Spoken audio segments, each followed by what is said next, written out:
Hiya, listeners, and welcome to The Bookish Narwhal. This week, I got to chat with an author I'm blessed to know from my personal life. She started out as my mom's colleague, but quickly grew to become a mentor, inspiration, and friend.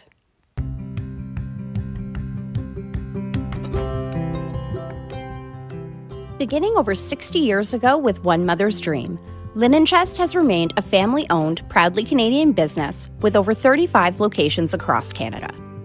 You'll find an amazing selection of quality products because we all value quality and having something no one else does. Shop for everything from bedding to home decor to dinnerware. Paired with excellent customer service, my personal favorite is the price guarantee. Linen Chest stands by their in-store and online pricing for a full year. So if you find the same item at a lower price anywhere else within 365 days of your purchase, not only will they match it, but they give you an extra 10% off the difference, no questions asked. Until October 31st, save up to 70% on thousands of clearance items at linenchest.ca. You can also shop their online exclusive sale on now until September 30th. Save up to 75% off the regular price of select items. For promo codes, links, and more, please visit my link in bio on Instagram or in the show description.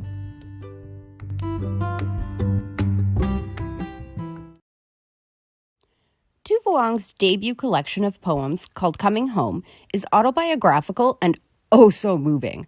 Listeners, please join me in welcoming this 12 out of 10 human, my friend. Your collection of autobiographical poems, Coming Home, was published in May of last year.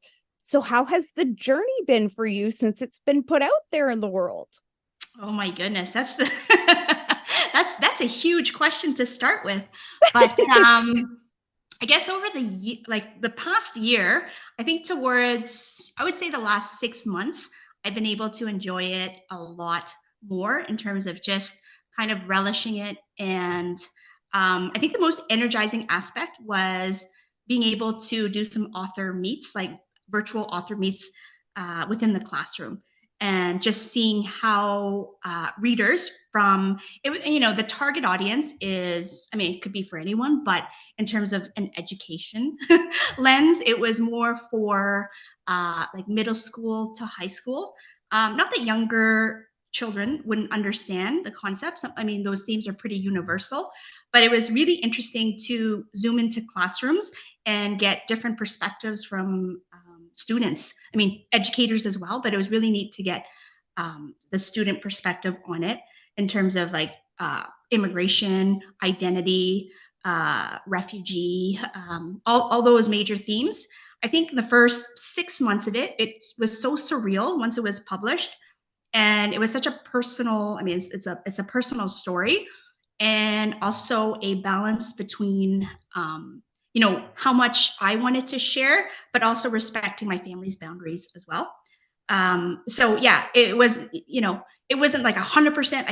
I did pour my heart into it, but in the back of my mind, just always thinking about my family and how much they wanted to put out there as well. So over the past year, yeah, it's been a roller coaster, but it's been really, it's been super positive. And I created the website, and it's mainly for educators, but it's got some resources and things like that. But so I've been working on that this summer, and it's kind of neat too, again, because when I created it, it was more just a starting point. So I had classroom conversations, but that's so broad, right? It's basically just starting points, and it's up to basically the teacher or the educator within the classroom to get to know their students, right? And then tailor those questions. And then over this past year, they've been generous enough to give me some feedback so that I could add or revise some of those classroom questions and tweak some of those themes. So yeah, it's been a really amazing journey so far. I can't believe I just said the word journey. It's such a I find educators love that word, but yeah, it has been a great experience so far. Do you remember the moment you realized that penning this collection of poems was something that you wanted to do? It sort of happened, I guess, sort of organically. So I'm gonna rewind. Um, During the pandemic. So again, I'm trying to play like I'm just trying to put a timeline into things. But I'd say I think 8 or 9 months into the pandemic, I had written an essay about women in educational leadership. And that sort of got me back into writing. And then also during the pandemic, I always kind of felt like I was stuck in this rut where I was just writing emails. I'm like, oh, come on, I can write more than emails. But so I think that's what sparked it. That essay, thinking about women in education. So it wasn't just women, but through that reflection, I thought about my life personally and professionally. And of course, within that essay, I talked a little bit about my mother. And so that essay was published, and I kind of just left it. And then again, during the pandemic, I just wanted to get back into this creative space. So I contacted a friend of mine who is the illustrator of this book, Alejandro Contreras, and we had worked on another project together a number of years ago. And so it really was when I contacted him, I just said, listen, I feel like just writing something creative, but I was drawn to writing my story because of that essay about women in educational leadership. And then how do you feel about just doing a couple of illustrations, and it'll just be like a side creative project for us. Because at that time lockdowns were everything was in place. So it was just, we had Zoom meets or Google meets, and it wasn't until about 6 or 7 months into the project that we were able to meet face to face. So it's kind of it's kind of bizarre, kind of wild. So that was, that's how it sort of happened. I never thought I was going to write a book. So through that conversation with Alejandro, I just asked him, how do you feel, like in the background, if I did a little bit of research on some publishers, and then I've been on Twitter, or now it's X, and I've made some really cool connections. And a friend of mine connected me with one of her colleagues who had just published a children's book through EduMatch. And so when I went on to EduMatch's website right away, and our vision, our philosophy, all those things, they sort of aligned. So I kind of stopped my research there and submitted a page out of the book. And within 3-4 days, they got back to me. So it happened really quickly. But yeah, I guess everything happens for a reason. So so the essay was intentional, but the book sort of, was born from that essay, if you will. That's amazing. So why did you choose a collection of poems versus something like a memoir? I think at the time, just the style that I prefer, that I enjoy reading. Mm-hmm. And then so it's free verse. And that's how I like to write. That's how my thoughts and my process. And that's, I was really into Nair Wahid and Rupi Kaur. And so that was just at that time, that's where stylistically, where my mind was at. And even 8 months since the beginning of the project about 8 months until the first draft, I think I could have rewritten it because they were just moments in time. And, life happens, and you change, and people around you change. And I think I could have even revised or added or whatever, more poems or more moments in time, if you will.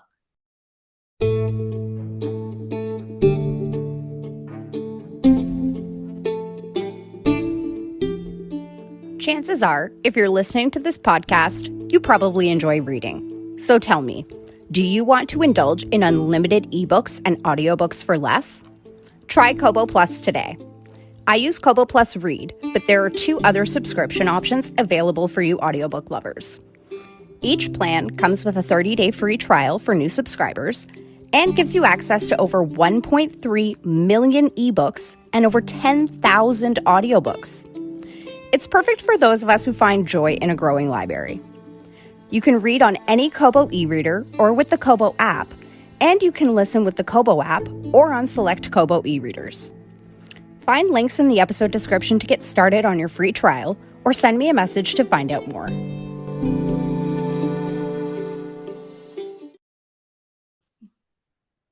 One thing you write about is the resilience that you experience settling into Canada. And it's something that I personally found really brave, especially when for some families they choose to assimilate entirely. So, why was it important for you for that to be a big part of the story? Um, okay, I think there are multiple layers to that. Um, I think I'm going to start from the professional piece.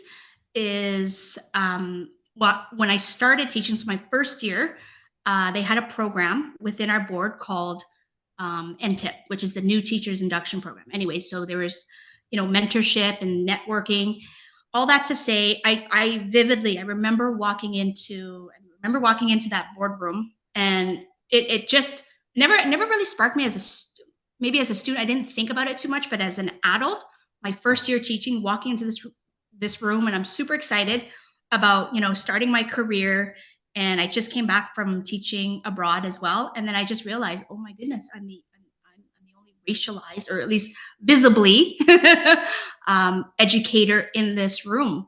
And then right after that networking session, I had a lengthy conversation with a good friend of mine and colleague, and I said, wow, like I guess I never really thought about this. And I've always made it a point from the beginning of my career to make, or at least try to create this space for students, because for me, representation matters. And if they don't see it, then and not just see it, but see racialized individuals in success stories, right? And so Yeah. that was really important to me. And then through, again, back to that essay, and then going through my first year teaching, then I guess I started to reflect a little bit more about um, me as a student within a system. Teachers were really phenomenal for the most part, but those are individual relationships and supporting me. But as a system, structurally, education, like we're working on it, but we're not there. We can talk about it. A lot of it's right now, I'll be honest, it's still performative, but for some people it's just, or it's where to start, right? um, but I think we do have to start somewhere, right? And hopefully that, of course, it's important to lean in and listen to, to voices, and especially those marginalized voices. But then, on the flip side, it's really important that people do the work themselves, right? It's not just, okay, lean in, listen. It's May, it's Asian Heritage Month. Can you lead a session? Okay, so you want to go kind of beyond tokenism, right? Yes. Yes. Thank so, you.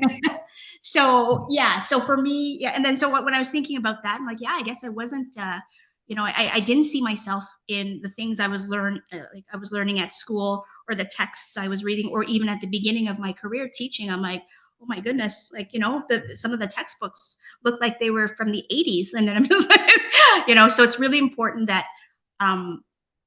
for me, that students make a connection or see themselves in the learning. And that started, I guess, being kind of much more aware, or fully aware of that. That first year teaching, that was such an eye opener for me.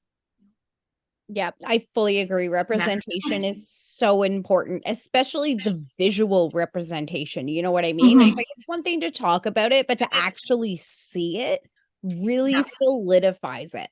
Because, like Right. you said, Right. like growing up, like I had amazing teachers and things like that, but I had a majority of white teachers, you know what I Right. mean? Like, Right. there weren't many teachers who looked like me. It wasn't until I moved to the Toronto area where I actually started seeing more people like me and actually started meeting more Trinidadian people. Right, right. So I think we've just learned, at least I have anyway, to code switch, right? And so you can be your authentic, like you can have multiple selves, but you don't want to. You can negotiate it in a way that it's not detrimental to how you feel. Like you still, like, a sense of belonging is being who you are, being authentic to who you are, right?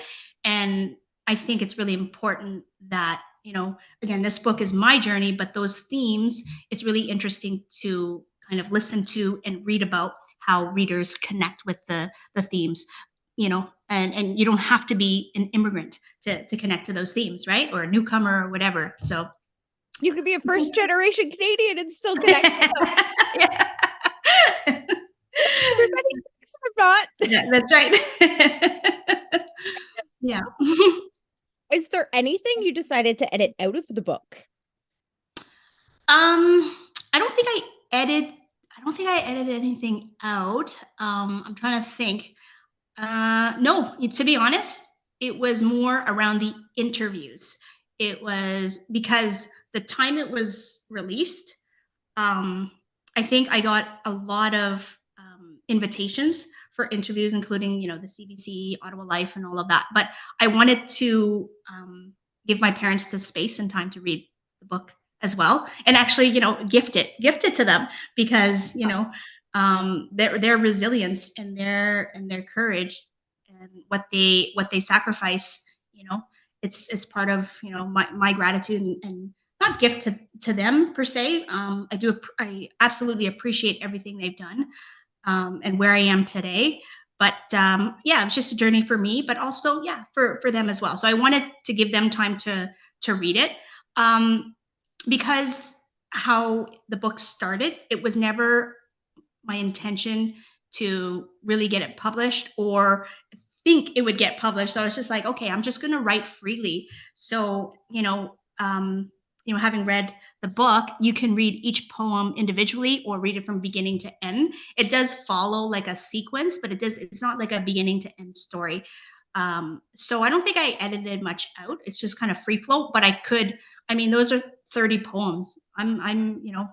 When I finished writing the book, I was 42, right? I think I could have added many more moments, but I think at that time, it just felt right in terms of the content and the length. I love how organic that was. Yeah. Yeah, just to play on words. I like play on words. Whatever. It's for me. I just always have my phone on me, so whenever, that's just how I write. So as soon as something comes up, it just could be 3:00 in the morning, 2:00 in the afternoon. I'll just write something down, and that's how those poems were sort of, they took form. Sing. In your work, you explore your past, you contemplate your present, and you simultaneously move forward in a journey of courage, forgiveness, and healing. So, was writing this collection a cathartic experience for you? And if it was, how so? I think absolutely you took the words right. Like, it was absolutely cathartic, because I never really, I guess, took the time to kind of reflect and put all of these thoughts on paper. I think, having finished writing the book and finished writing that essay I referred to earlier, yeah, I think I just had so many emotions and so many thoughts come to mind, and so much. I don't know. It was really overwhelming.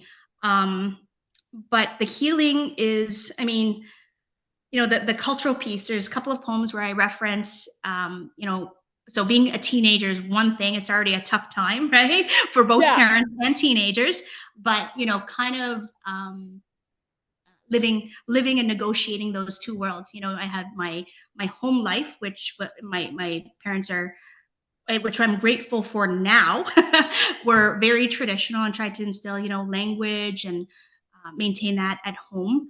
But then there's also, the me outside of the home, so at school, and trying to figure out who I was too. So, there was some resentment, some anger, some hurt, all of those things.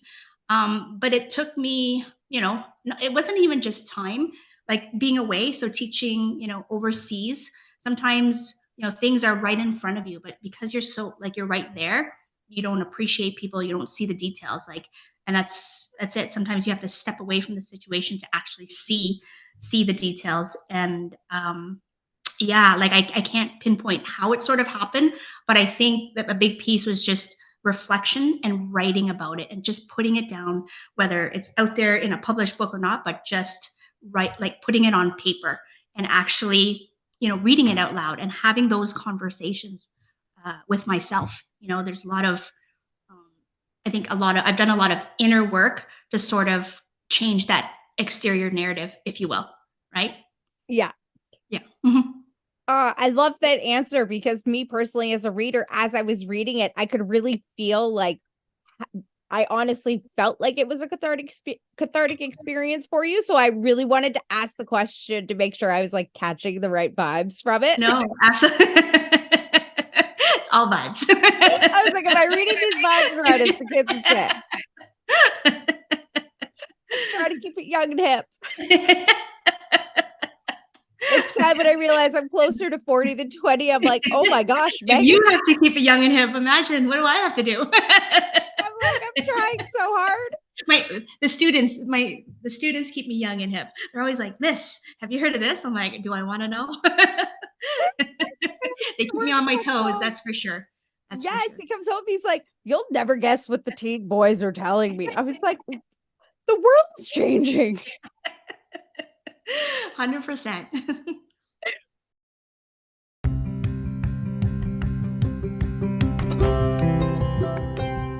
Let me ask you a question. Do you love jewelry, especially pieces made with heart in a home studio? I really do. So let me introduce you to Syrian Stone.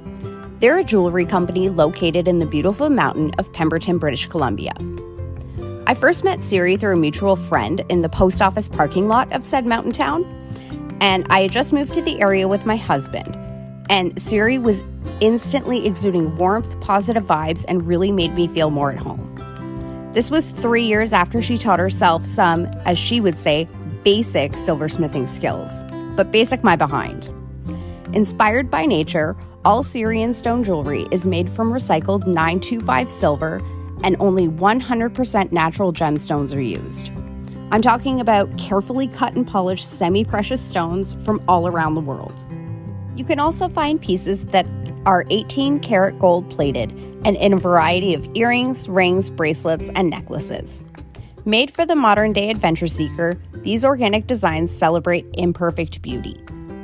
For promo codes, links, and more, please visit my link in bio on Instagram or in the show description.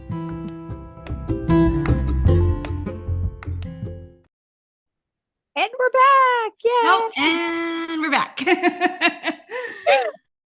So did you have to push past your own boundaries of vulnerability to really achieve the final product? And what did your writing process look like for that? Yeah, for sure. Like the boundaries piece. Yes. I mean, I grew up in a very conservative household, right? Very traditional. But again, it's living both worlds.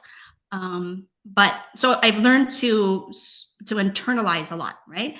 But through that, I think I've also learned to reflect quite a bit, but I'm very selective in what I want to reflect on, right? So, yes. I mean, reflecting can be really hard. It's that was the whole beginning piece, right? It's when you're trying to, deconstructing memory, like when you're trying to piece things together, it could be, it could really move you forward if you do it in an authentic and honest and raw way, but it can also, it can also conjure up a lot of emotions, right? So, yeah. So I'm really, I think it's just been this summer. I don't know what it is, but the reflection piece is it. I think you really have to take the time and honor that, the reflection. It just, I don't know. It's so hard to sort of capture that in words, but it's given me a focus in terms of thinking about, who I am, what I stand for, and like just being true to me.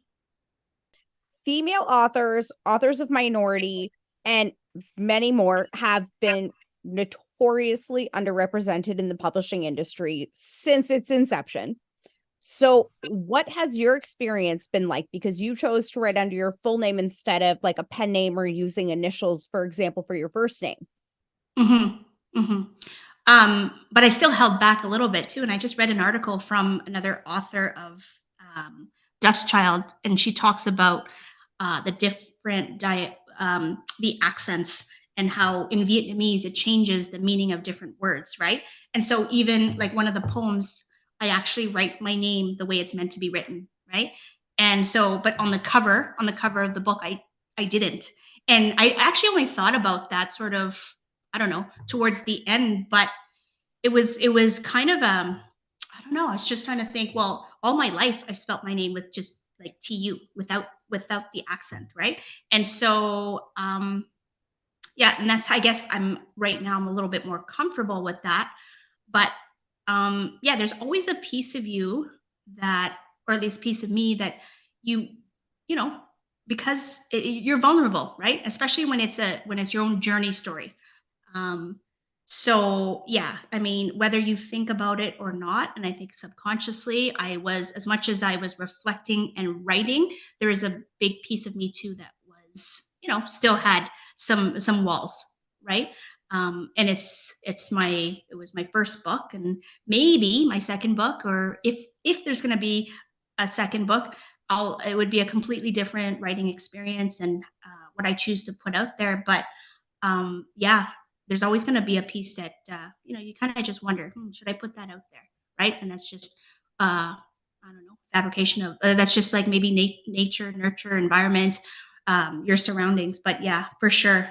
As you've mentioned, you're also a teacher and an advocate for newcomer families and students. So do you find your experiences in these positions and with these students influence your story ideas?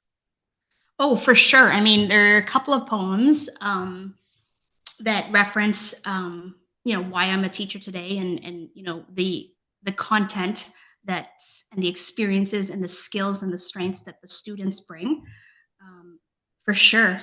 Yeah. So through, again, when we talked about earlier about reflecting and thinking about how I didn't see myself in the learning space, and really trying to intentionally create that space for students. First, like when I'm writing this, or when I wrote this, definitely there were parts, especially in part 3, where I thought about the students and what I've learned from them. It's not just one way, right? And I also thought about myself and the students being in a system. Again, we still have a lot of work to do, but we can only, if I can create that space for them. And this is just one text, right? This is my story of writing, but bringing in other racialized authors who, where the students can see themselves in the curriculum, and hopefully one day, not just see themselves in the curriculum, but I like to say that they are the curriculum, because you don't want to have the space and bring them in. You want them to be the space, and they are the resource, right? You're looking at them. If you just ask them a question, there's your writing and there's your discussion piece right there, and they bring it, more than any textbook, more than anything else. If you just ask them a question and take the time to get to know them, but at the same time, and that's where the writing piece comes in, is that being self-aware and checking your own biases, then hopefully that would sort of transmit or transcend into the classroom. Right? So if students can see that you're being your authentic self, I mean, you're still, a teacher in that role, but there's always that, power dynamics and stuff like that. But if they can see for the most part that you are, at your best, trying to be who you are, and bringing in different resources that, where they can see themselves and connect and learn about others, I think that's the best you can do, right? So share your story, be your authentic self, so that they can, model that vulnerability, if you will, model that joy, model it for them, so that they know that it's a safe space, that they can respond however they are comfortable responding. Amazing. Oh, I'd love to be in your classroom.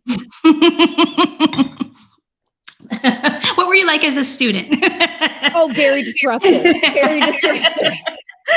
Very disruptive. I love the chat.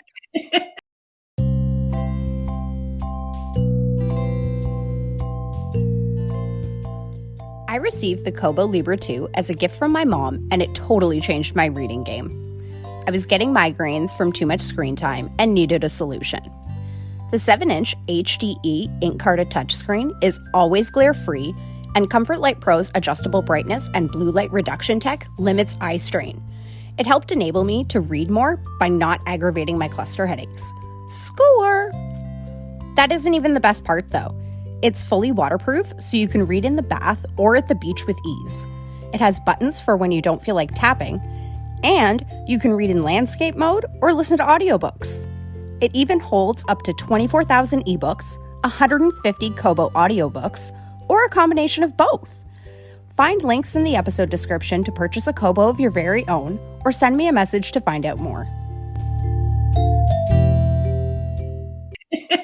My token final question. So what is your favorite dessert? Really? Yeah. So you know what? Lately, I mean, I'm always going to say ice cream. Love it. But lately, I discovered I've been making lemon posset. And it's just like, I'm not a baker. And so lemon posset is like the easiest dessert you can make. It's literally 3 ingredients. And it's such a refreshing summer dessert. So that seems to be my go-to this summer. I've made it like 7 times already. Oh my gosh, I'm gonna have to try it. Yeah. You know, with I of course with 3 ingredients, I had to add. You know, I'm like, okay, well, what if we added a little brandy and a little limoncello? And then I had to experiment, but Right? yeah. So there you go. So the dessert right now is lemon posset, but always gelato or ice cream. That's my go-to. Yes. Have you been Yay. to Stella Luna's? I have. It's like, oh yeah, they have some award-winning flavor there, the chocolate. Like there was a competition and they Really? won it. I think it was in Chicago. It's like this dark chocolate and they added like some sort of liqueur in it. I haven't been in a while, but yeah, just because so many other new places have popped up. But yeah, Oh absolutely my one of my gosh. I'm yeah. totally gonna have to go. I didn't even know she had a location. I just saw her cart at the bridal show Yeah. Oh yeah. years ago. And then when we Yeah. moved back, it was like Stella Luna Cafe. I was Yeah. like, oh my gosh, look at her go. And if you totally want to go old school, like retro vibes, go to what is it? The Mary Dairy, and it is frozen. I mean, you know, I like the different flavors, but my go-to, I love as much as I love pistachio. That's my go-to. Vanilla is so they have frozen vanilla and different flavors, but I'm telling you, they started out, you know, little truck, and I had the app on my phone, and it was called Track the Truck. I'm like, where is she today? So every day, this is like 10 years ago. Now they have, you know, an actual shop on Fairmont. I think it's at the Fairmont, the corner of Fairmont and Whoa. Gladstone. Anyway, so I was like tracking the truck for years. I'm like, where is it today? Where is it today? But now you can actually go, and they, woman-owned business, super successful. But if you want to go total retro, there you go. Yes, Yeah, perfect. My frozen favorite custard. place in Just for Toronto was a something. Trini food truck that I literally used to track on Twitter. I was Yeah. like, where are you going to be today? And what about you? What's your go-to this summer? Honestly, cake. Always cake. I love Really? cake. Like chocolate cake, birthday cake, or just all Honestly, kinds of all cake? cake, but like a really good chocolate cake is awesome. And I'm one of those people where when I go out for dinner, I'm like, can I see your dessert menu, please? I'm going to eat my dessert first because if I'm going to not have room for something, it won't be this. That's awesome. Okay, well, next time you're in Ottawa, which isn't far anymore, it's literally just a short drive. You gotta check out some frozen custard. Yes, I'm totally going to. Okay, awesome. Oh, thank you so much for Oh my taking the God, time. no, thank you. This was I so really awesome. appreciate the invitation and just connecting with you, like on a personal I level. And yeah, know. this has been fun. It's just like a It's been so conversation. So long. thank It's you. been too long. Yeah. COVID made everything too long. Yeah. Thank you so much. I hope you enjoy the day. It's supposed to be, I'm looking outside right now. It looks beautiful.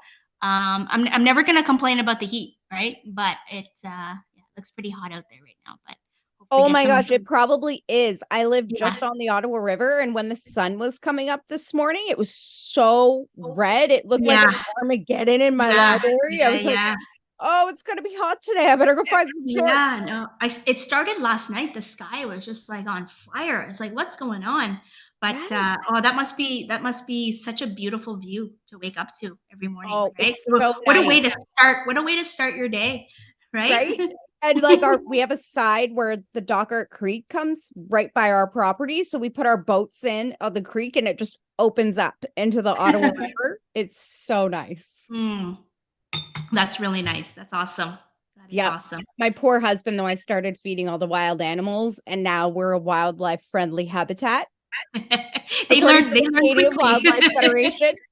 I paid $15 for the sign, stuck it into one of those branches and hammered it into the ground. Oh, no.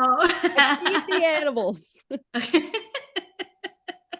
That's awesome. DIY. That's it. Right? Exactly. Yeah, and that's it. I can do this. And once you have it there and once they start coming, that's it. You can't, there's no turning back. That's what I told him. I was like, see all my friends? I was like, my chipmunks wait for me for their peanuts. Like, I can't let them down. Aw. All right, my dear. Well, enjoy the rest of the day. Always nice seeing you. And always. Yeah, no, I really appreciate it. Thank you. Thank you. You can find Tu's book Coming Home via your favorite book retailer, online or in store. Learn about her work and more online at COMINGHOMETUVUONG.com. Next week, I'm taking a break, so there won't be a new episode until September 29th. I started my new day job and need to get in that groove again. My husband ended up launching his art career this week, so be sure to check that out, The Artsy Beluga. And I can't wait for the next episode. Yay for monthly wrap-ups! But I do have some amazing author interviews coming your way. I'm talking Chantel Gurton, Rachel Dove, Kelly Farmer, and so many more. So stay tuned. Thanks for joining me for another episode of the Bookish Narwhal podcast. It's a pleasure to be here with you.